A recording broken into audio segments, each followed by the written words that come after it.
Hola queridos amigos, nuevamente con ustedes el doctor Maximiliano Moreno Hidalgo, el mío que trabaja en la ciudad de Quito, en la avenida Amazonas N21217 y Roca, que produce plantas medicinales y que da atención médica con medicina natural, con medicina aborigen y con medicina científica. Como ustedes saben, mi trayectoria es haber trabajado en áreas patrimoniales, áreas protegidas, comunidades rurales de la Amazonía, la costa, la sierra e inclusive a través de mis voluntarios en Galápagos. Esto me ha permitido desarrollar un nuevo concepto, una nueva forma de analizar la realidad y separarme de lo que fue la dialéctica. Por mucho tiempo fui un individuo marxista, creyente en el marxismo, en el materialismo dialéctico, pero luego de haberme ido a Rusia y de comprobar que la Unión Soviética fue una verdadera mentira, entonces desarrollé un sistema propio de análisis filosófico denominado trialéctica o triple lectura. En la dialéctica se entiende que es la unidad y lucha de los contrarios, es decir, hay un lado positivo y un lado negativo. Los dos se confrontan y algunos de esos datos, algunas de esas partes, luego se integran dentro, sea del lado positivo o sea del lado negativo. Pero en la trialéctica, que es este concepto que estoy desarrollando, existe lo positivo, como en el átomo existen los electrones, existen lo negativo, como en el átomo existen los protones, y existen aquello que no es ni positivo ni negativo, o que tiene las dos cargas, que son los neutrones. Bien, para entender entonces, en la charla anterior entendimos lo que había sido positivo para la salud y la vida en Ecuador. Hoy vamos a tratar de entender lo que ha sido negativo para la salud y la vida en el territorio ecuatoriano. En realidad, el primer problema que ha tenido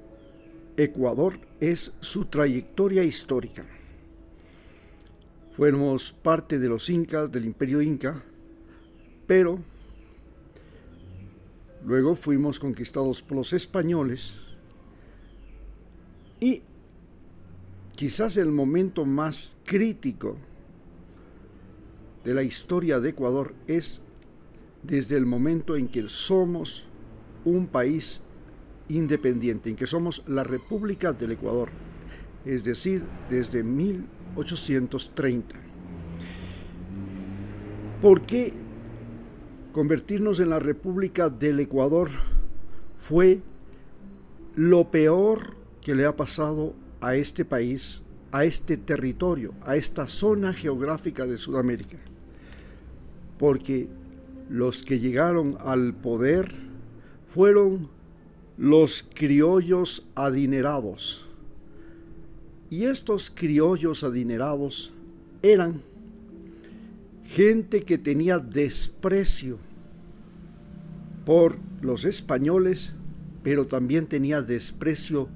por los indígenas, por los mestizos y sobre todo por los negros. Estos criollos adinerados, que son los que hasta el día de hoy, después de más de 200 años de historia de vida republicana, han sido los que han ocupado la presidencia, el parlamento, han llevado la justicia de este país, nos han dejado al cabo de 200 años, un país que se ha convertido en el principal exportador de cocaína de Sudamérica y del mundo a Europa, en uno de los países más violentos del mundo. Luego de haber sido por largo tiempo, entre comillas, una cuna de paz, que en realidad nunca lo fue, sino que desde que existe el narcotráfico, desde que existe las comunicaciones satelitales, desde que el Ecuador se ha extendido su red de movilidad, de transporte, tanto aéreo, marítimo como terrestre, y tiene ahora numerosas ciudades y 18 millones de habitantes. Entonces, Ecuador se convirtió en un país botín, y fue un país botín, primero de las grandes familias, especialmente de la costa ecuatoriana, que durante el siglo XIX se convirtieron en exportadores de cacao. Después de la Primera Guerra Mundial, estos exportadores de cacao tuvieron que dar paso a una generación de exportadores de banano.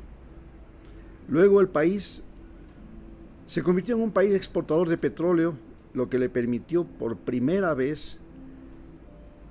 no ser un país dependiente de los terratenientes exportadores de la costa y también de los banqueros. Pero desde este año 2017, en que termina el gobierno y el mandato de Rafael Correa, Ecuador vuelve a ser un país botín de la gente, de los banqueros, exportadores y terratenientes de la costa, y de esta manera logran tener un presidente que es financiado por los carteles albaneses para llegar a ser presidente, el presidente Guillermo Rodríguez Lara, perdón, el presidente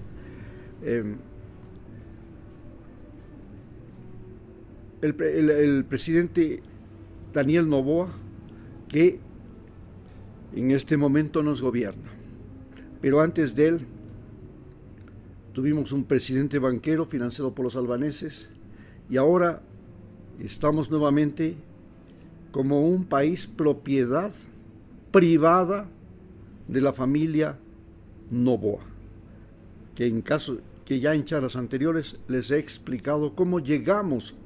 a ser un país propiedad privada de una familia. Esto se debe a que en el Ecuador llegó la United Fruit, y la United Fruit le nombró como su representante en el país al señor Luis Noboa Naranjo, y este señor Luis Noboa Naranjo creó la compañía bananera Noboa, Bonita Banana, y esta comenzó a exportar banano hasta convertirse en la primera exportadora mundial, pero al mismo tiempo comenzó a poner presidentes en Ecuador. Y puso al presidente Roldós, al presidente León Febres Cordero, a Abdalá Bucaram, y ahora esta familia ha logrado poner en la presidencia de Ecuador al señor Daniel Noboa. Muchas gracias.